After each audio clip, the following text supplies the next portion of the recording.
The Freshwater Alphabet Book by Jerry Pallotta, illustrated by David Biedrzycki. The Freshwater Alphabet Book.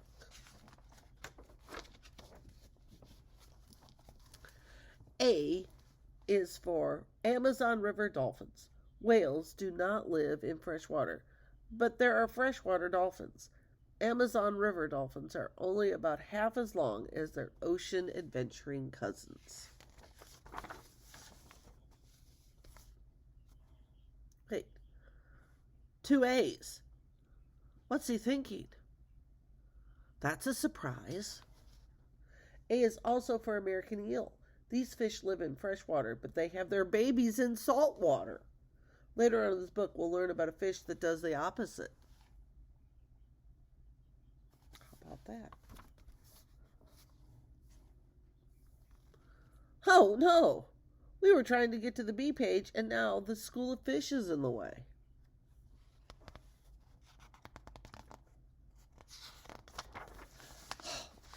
There's the B page. B is for black molly. Instead of describing the black molly, did you know that all the water on Earth, only 3% is fresh water? Humans and black mollies cannot live without fresh water. Clean, unpolluted fresh water is precious. C is for cavefish. Some cavefish have no eyes, but that's okay. These fish do not need any. They live in caves where there is no sunlight.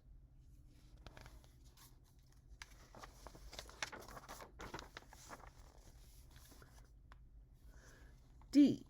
D is for dirt eater. This fish does not actually eat dirt. It takes pebbles into its mouth, eats the food hidden in the crests and crevices, and then spits out the pebble. That's interesting. E is for electric eel. These fish are not really eels. They're a group of fish called knife fish.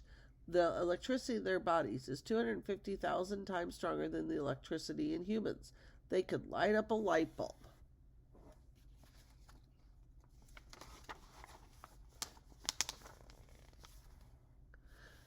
F is for four-eyed fish. In Spanish, it's a curato ojos. These fish have 4 retinas, which allow them to see above the water and below the water at the same time. Sometimes they swim in brackish water. Brackish means it's kind of stagnant. It's not super fresh. It smells kind of funny sometimes. G is for gar. This one on this page is a long-nosed gar. Fossils have been found that prove that gars have lived on Earth for a long time. Its scissor-like mouth is excellent for catching other fish. And there are gar that we see in the river down at Eaglehurst on the Hoozah. But they're smaller. H. H is for half-beak. It looks like these fish are upside down, but they are not. Half-beaks are top feeders. It is better to have a longer lower jaw if your dinner is near the surface. How about that? I. I is for ice worm. Here is a creature that lives in frozen water. Ice. These worms have blood that is like antifreeze. Ice worms live in glaciers and they eat algae and pollen. That's really interesting.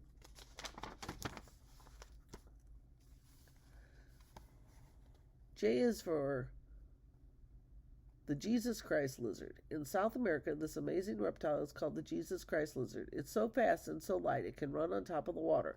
It is also called a basculus lizard. So it's remembering that Jesus walked on the water, and it walks on water like Jesus did. How about that? There it goes. That's one way to clean your feet.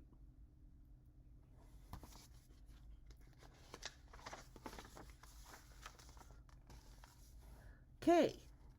K is for koi. You will not find these colorful carp in the wild. People have been fish farming and cultivating them in Asia for thousands of years. In garden ponds, the exotic koi are beautiful to watch. L. L is for lamprey. This fish is a parasites live off other plants and animals. This lamprey attaches its circular mouth to other fish and sucks their blood. Lampreys often leave nasty scars. Yuck. Disgusting.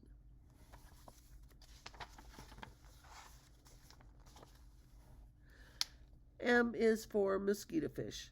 These tiny fish eat the larvae of mosquitoes. We should be thankful because now there will be fewer adult mosquitoes buzzing around and biting us. N is for Nessie.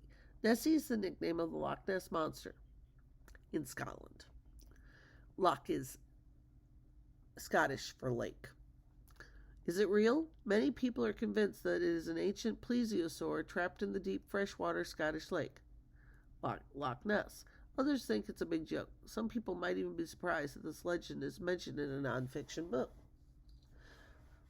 Mariel, do you remember that when you were in Scotland, you were throwing rocks into Loch Ness and you guys didn't get to see Nessie? You scared it away. Good job, Mariel.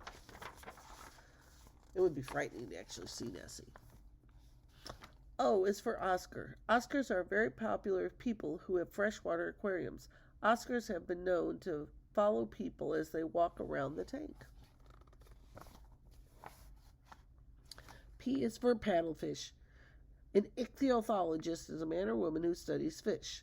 A paddlefish is a great fish to study. It has small eyes, smooth skin, shark-like fins, and an unusual nose.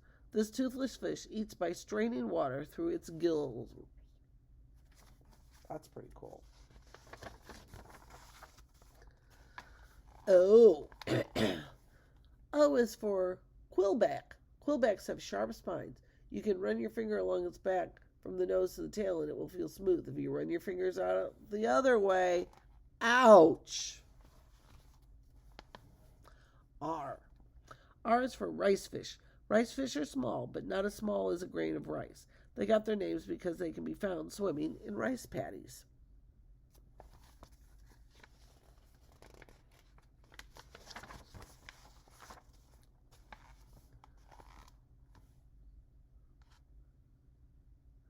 That doesn't look like a fish.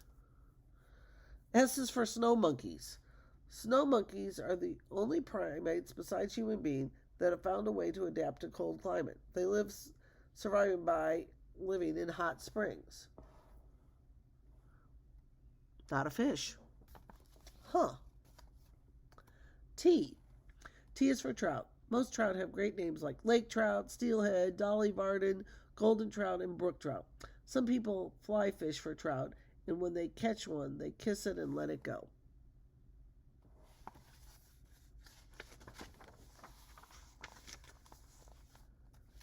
U. It is time to write a letter. Writing letters is fun. Dear fish, you're sincerely, Jack Pallotta. P.S. I know you are a Ura, but what am I? You're a what? Ha ha. He was being silly. V. V is for veiltail. Veiltail are goldfish with long flowing tails. When they swim, their tails look like flags flopping in the breeze.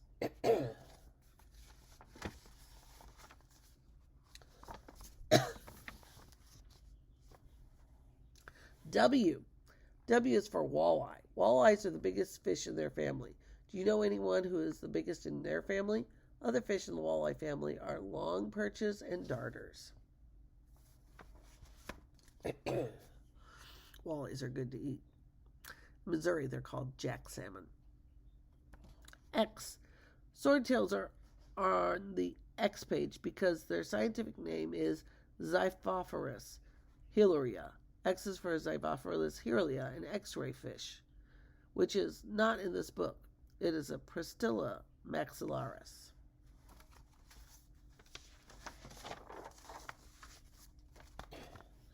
Y. Y is for yabby. Freshwater crustaceans that look like lobsters are called crayfish. Crawfish are crawdads. In Australia, they are called yabbies. That's right, mate. Z. Z is for zebra mabuna. In Africa, there is a body of fresh water called Lake Malawi. There are zillions of different mamuma fish there. The zebra mamuma is one of them. It's silly, but it's true. Mamuma rhymes with tuna. Oh, so it should be Muna. New word. Grandma didn't know what it was. We are done with the alphabet, and now the salmon is coming home, to the same freshwater stream where it was born. Most species of salmon live in salt water, but they lay their eggs in freshwater. The freshwater alphabet.